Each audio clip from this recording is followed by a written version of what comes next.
ആദിവാസികൾക്കായി കാരശ്ശേരി ഗ്രാമപഞ്ചായത്തിൽ ഗോത്രസഞ്ജീവനി speciality mega medical camp സംഘടിപ്പിച്ചു. Thottakkad IHRD കോളേജിൽ നടന്ന ക്യാമ്പ് ഗ്രാമപഞ്ചായത്ത് പ്രസിഡന്റ് G. അബ്ദുൽ അക്ബർ ഉദ്ഘാടനം ചെയ്തു. കോഴിക്കോട് ജില്ലയിൽ തന്നെ ഏറ്റവും അധികം പട്ടികവർഗ ഉന്നതികളുള്ള പഞ്ചായത്തുകളിലൊന്നായ കാരശ്ശേരിയിലാണ് പട്ടികവർഗ വിഭാഗങ്ങളുടെ സമഗ്രമായ ഉന്നമനം ലക്ഷ്യമിട്ട് വിവിധ പദ്ധതികൾ തയ്യാറാക്കുന്നത്. ആദ്യഘട്ടമെന്ന നിലയിൽ മെഗാ ആരോഗ്യ മെഡിക്കൽ ക്യാമ്പിനാണ് തുടക്കമിട്ടത്. കഴിഞ്ഞ ദിവസം നടന്ന ഊരുകൂട്ടത്തിൽ ആദിവാസികൾ ഉന്നയിച്ച മുഴുവൻ വിഷയങ്ങൾക്കും സംസ്ഥാന സർക്കാരിൻ്റെയും MLAയുടെയും സഹകരണത്തോടെ പദ്ധതികൾ നടപ്പാക്കും.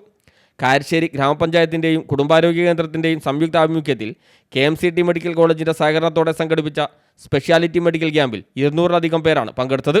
വിദഗ്ധ ചികിത്സാ സേവനങ്ങൾ പ്രയോജനപ്പെടുത്തി മികച്ച ആരോഗ്യ സേവനങ്ങൾ സാധാരണക്കാരിലേക്ക് എത്തിക്കുക എന്ന ലക്ഷ്യത്തോടെയാണ് ക്യാമ്പ് സംഘടിപ്പിച്ചത്. തോട്ടക്കാട് IHRD കോളേജിൽ നടന്ന ക്യാമ്പ് ഗ്രാമപഞ്ചായത്ത് പ്രസിഡന്റ് G. അബ്ദുൽ അക്ബർ ഉദ്ഘാടനം ചെയ്തു. ആരോഗ്യ വിദ്യാഭ്യാസ standing committee chairperson Abdul Harif അധ്യക്ഷനായി.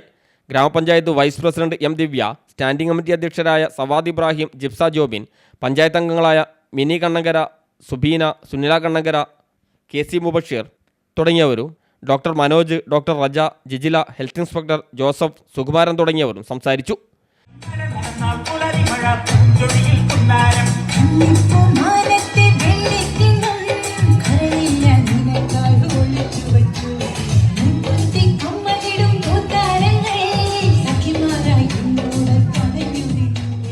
CTV പ്രാദേശിക വാർത്ത മുക്കം.